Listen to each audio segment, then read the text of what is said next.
Où situer Max Verstappen dans le panthéon de la Formule 1 après l'obtention de son 3e titre?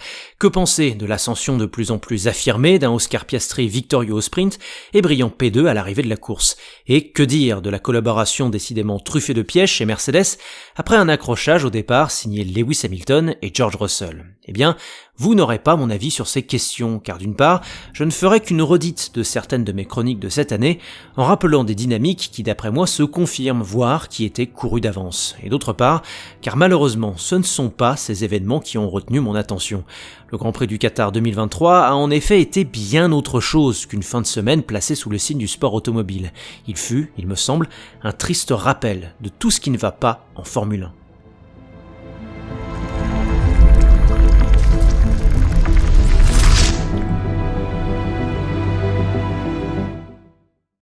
Lando Norris qui ouvre sa visière à plus de 200 km/h, Fernando Alonso qui réclame un seau d'eau à son stand, Esteban Ocon qui vomit dans son cockpit, Lance Stroll et George Russell qui perdent connaissance à chaque courbe rapide, ou encore Alex Albon et Logan Sargeant qui s'effondrent au centre médical, déshydratés. Voilà la triste série d'anecdotes que la 2e édition du Grand Prix qatari de F1 peut mettre à son crédit. Alors, comprenons-nous bien, la fournaise des cockpits fait partie intégrante du sport automobile et de sa catégorie reine.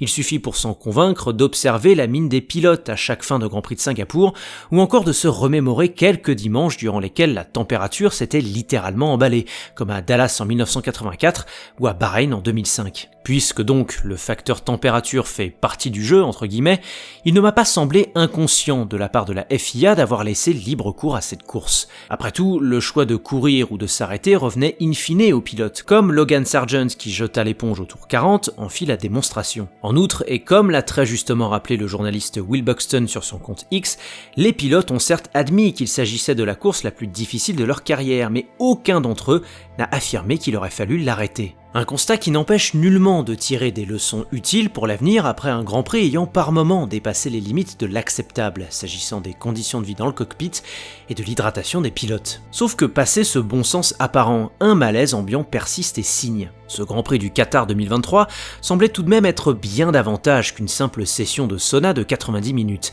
et c'est précisément là que le bas blesse. Car la chaleur étouffante, ça ne s'anticipe pas, mais les conditions dans lesquelles on l'affronte, elles, doivent être préparées au mieux par la F1, par la FIA et par les propriétaires du circuit. Sauf que lorsqu'on observe méticuleusement le déroulement du week-end, on constate qu'un élément essentiel a transformé la fournaise subie par les pilotes en un véritable enfer. Charles Leclerc, 5e à l'arrivée du Grand Prix, l'a très bien expliqué. Quoi qu'il arrive, je pense que cette course aurait été l'une des plus dures de la saison parce que la chaleur y était complètement folle, indiquait le Monégasque à l'arrivée.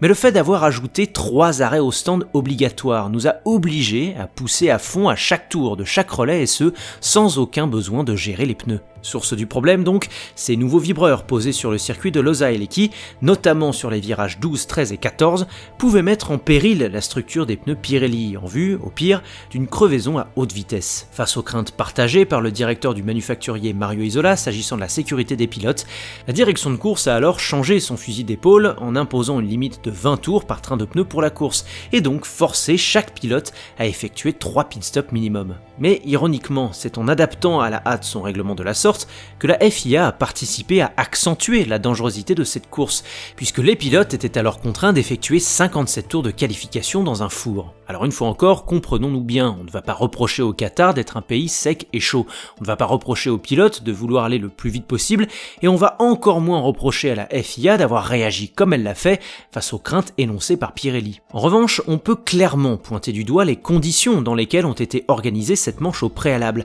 tant du point de vue de l'homologation de ces fameux vibreurs que de la date choisie pour le Grand Prix. Et le moins que l'on puisse dire, c'est que la FIA et la F1 n'imposent pas suffisamment leurs termes auprès des organisateurs de Grand Prix.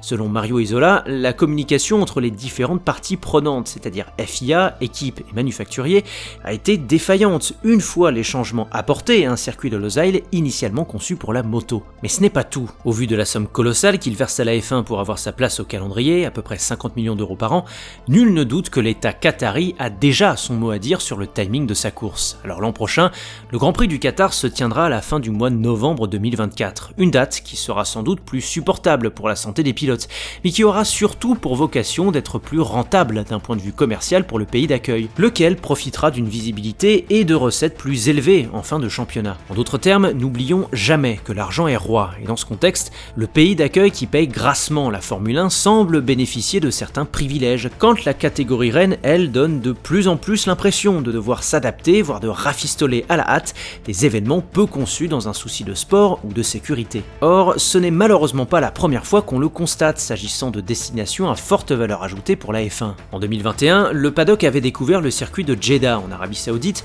un tracé dont on se demande encore comment il a pu être homologué par la FIA au regard du nombre colossal de virages à haute vitesse en aveugle et de la proximité des murs. En 2022, les pilotes avaient été contraints de courir sur ce même circuit contre leur volonté après qu'un missile outil avait frappé une installation Aramco à moins de 10 km du site. Et ce week-end, une chaleur infernale couplée à l'érection de vibreurs visiblement mal pensés n'ont pas empêché le Grand Prix du Qatar de suivre son libre cours. Alors ces trois controverses ne sont pas comparables ni dans leur intensité, ni même dans les craintes qu'elles ont suscitées. Pourtant, elles s'inscrivent dans une même dynamique, celle d'une Formule 1 contrainte de s'adapter à son pays hôte, parfois au mépris de la sécurité de ses pilotes, tout simplement parce qu'en face, une liasse de billets trop alléchante pour être refusée lui est tendue. Celle d'une F1 dans laquelle ce n'est plus le circuit, son intérêt pour le pilote, voire sa sécurité qui sont sacralisés, mais bien le gigantisme des infrastructures d'accueil que veulent faire briller des nations en quête de soft power ou de sport washing. Celle d'une F1 à la sauce de l'oncle Sam qui privilégie de façon de plus en plus manifeste et inquiétante la quantité au détriment du reste. Alors à quoi bon interrompre des courses à chaque goutte de pluie d'un côté, si c'est pour de l'autre faire des courbettes au plus offrant et au détriment de la sécurité du paddock? La Formule 1 s'en sort bien cette fois-ci, mais attention, comme l'affirme le dicton, le feu qui brûle est souvent celui auquel on se chauffe. Merci d'avoir écouté cette chronique aux airs de coup de gueule, j'espère vraiment qu'elle vous aura plu, même si une fois n'est pas coutume, je n'ai pas vraiment parlé de sport, mais ne vous inquiétez pas, ce n'est pas les occasions qui manqueront dans les semaines à venir. A bientôt pour la suite des opérations, allez, ciao!